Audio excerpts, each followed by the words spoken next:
Hello বন্ধুরা, আজকে সকালের জলখাবারে চাউমিন বানিয়েছি।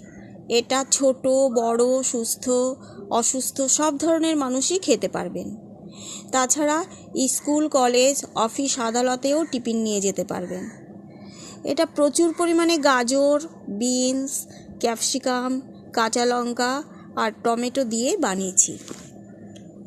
প্লিজ বন্ধুরা, যদি আমার এই বানানো চাউমিন পছন্দ হয়ে থাকে তাহলে লাইক, শেয়ার, কমেন্ট আর সাবস্ক্রাইব করে দেবেন।